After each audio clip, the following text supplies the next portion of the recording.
Hi there and welcome to the channel. My name is Rachel. If you haven't been here before, welcome. I hope that you find the content on my YouTube channel to be helpful to you. If it is, please consider liking, subscribing, and possibly even sharing this video so that the content can get into the hands of more folks who might find it helpful. The purpose of this series on part singing is to help those of you who have struggling singers in your choir. Usually singers aren't struggling just because they don't have aptitude. Most of the time, they are having trouble singing because of how they're being taught, the approach that's being used to teach them. You probably know that age-old saying of, there's only one finger pointing at you, but there's three pointing back at yourself. I mean, it's not wrong. In many instances, if something sounds wrong, if something is going wrong in your classroom, the first thing is to self-evaluate. Am I giving some sort of facial expression? Does my body posture say something? I mean, you can see this mess right here. 9 times out of 10, my problem with my groups is that I'm giving them some sort of facial expression that is interpreting what is going on in my head, and sometimes it's not very nice. So we have to be careful of those non-verbal gestures that we're using in choir rehearsal. But what do we do if they're not singing well? We don't think it's us. Well, the next step is probably the literature, and that's the point of this whole literature hierarchy. Let's go back through the steps for those of you that are just joining us now. If you haven't already, I would highly suggest that you go back to those other videos, starting with unison singing. The point of learning how to sing in unison is so that we can sing beautifully. We can use good tone, use of breath, matching pitch, and singing in the center of the tone. If the singers aren't singing well in unison, then they're not going to sing well in parts either. The next step was singing in unison, but adding a drone. You can take your unison song and add the drone to it. So you don't have to have 2 different songs. It can be the same song, but we're taking it through these various steps. So the second step would be to add a drone. Say, for instance, the first song that we're using to teach unison singing is Ah, Poor Bird.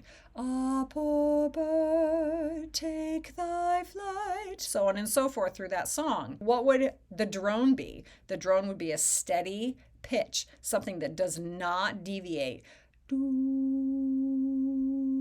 While the rest of the choir is singing, ah, poor bird. And that pitch can be sung by members of the choir, or it can be produced on a sustained keyboard instrument. It could be, you have a saxophone, whatever you...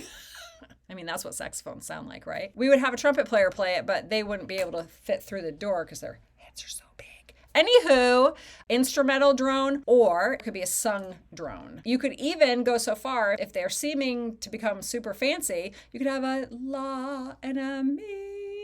Have 2 pitches droning. That would help even more with the intonation, and it would give them another thing to listen to as they are singing. So we're building the level of independence. Independence means they can do something all by themselves without any help from anybody else while other things are happening. That's what I mean when I say independence. So that's what we're doing. We're taking them slowly through the steps, leading them on a path of greater independence. After the unison with drone, then we introduce echo songs. My turn, your turn. Or it could be something where a singer has a call and then the rest of the choir responds.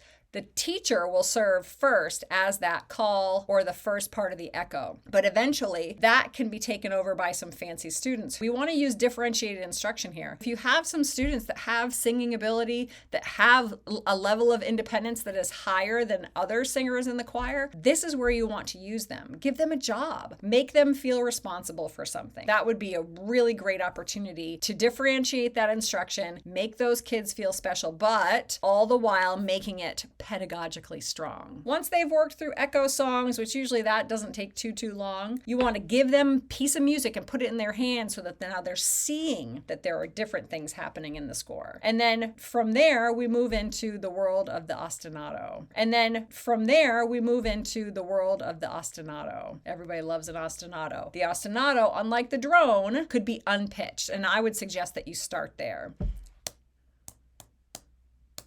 Ah, poor bird, take thy flight. Or right, that's the one that I use in the echo song, and I still sang the wrong pitch. I love to sing re instead of re for some reason. I think I learned it a different way. We can add in that unpitched ostinato, and then eventually maybe we're going to translate that to do, so, do, so, do, or la, mi, mi, la, if we're singing the ah, poor bird example. All of that is to say, you're giving them something else to listen to. And you're also making them responsible for something other than the melody. Switch the parts around. We're going to sing this song through twice. Group 1, you're going to sing the melody the first time. Group 2, you're going to do the ostinato, and then the second time through, we're going to flip. And that's especially important as we move into this next step of the hierarchy, which is the partner song. Partner songs can seem slightly childish for the older singers, so you have to be really careful with what you're choosing for repertoire. You can pretty much put any two songs together that have the similar or same chord progressions. What we have to be careful of when we're working with adolescent voices especially is that the range that we are using in each of those songs is appropriate. So for instance, we have Deep River. I'm not going to sing the words because we've learned already that Rachel can never remember the words, so I'm going to sing it on a neutral pitch. Just say that this song is in the key of D, and I don't have perfect pitch, but I'm just pretending that I'm in the key of D. Do, do, do, do, do.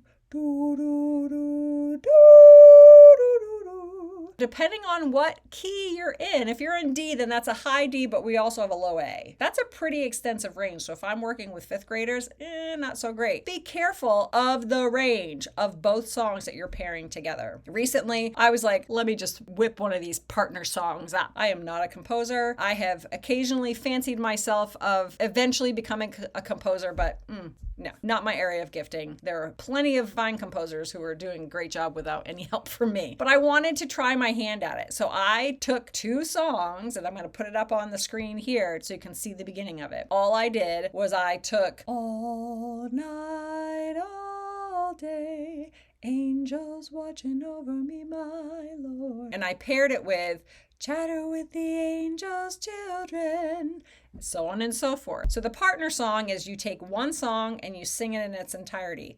Take the second song, you sing it in its entirety, or at least a section of it that makes sense. Perhaps you're only going to sing the refrain, something like that, but something that makes sense. And then you slowly put the two together. And that, because the two chord progressions are similar or the same, makes it work. Very occasionally, we might have some dissonance, but there's nothing wrong with dissonance. And to be honest, usually dissonance is easier for developing singers to sing than consonant intervals. And that is supported by the literature. Students are better able to sing dissonance, for instance, a suspension, a 4/5 suspension, than they would be to sing intervals of sixths or thirds. They sound too similar. So what ends up happening is they just sound too similar. So if they have a little bit of dissonance, it's not the end of the world. That's partner songs. That's it in a nutshell. Do you remember the spiral curriculum from a few videos ago? Or perhaps I put it in last video. I'm not quite sure. This is it. This is the spiral curriculum. The spiral curriculum takes a concept and it makes it progressively more sophisticated.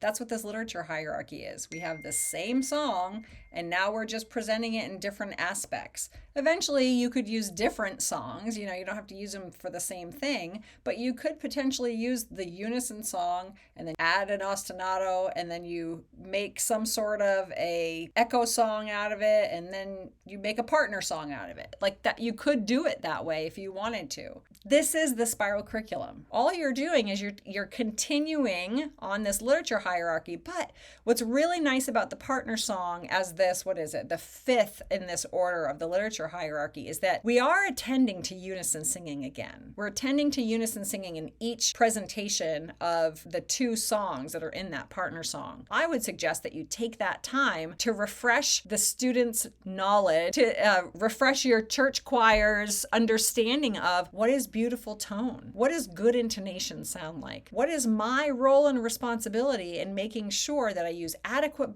breath throughout the phrase so that I'm singing beautifully. Because they're singing in unison again, it's a good time to introduce things like, if you're getting higher, get louder. If you're getting lower, get softer.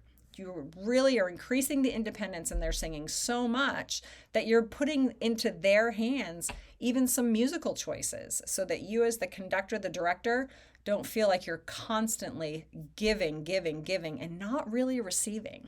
Put the ownership in their hands. Trust them with it. Let them rise or let them fall, metaphorically speaking. That's how they will learn best. They need to learn from their mistakes, but they also need to learn from their successes. And if we don't provide for success in teaching them these songs, I suggest that they probably will just fall right off your roster and you won't see them in choir again. I hope that that was helpful to you. The next in our line of the literature hierarchy is descants and counter melodies. It kind of gets simpler as we continue through because you'll understand the process through which we take these singers in order to become more musically independent. If you haven't already, please like, subscribe, and share. Have a great day.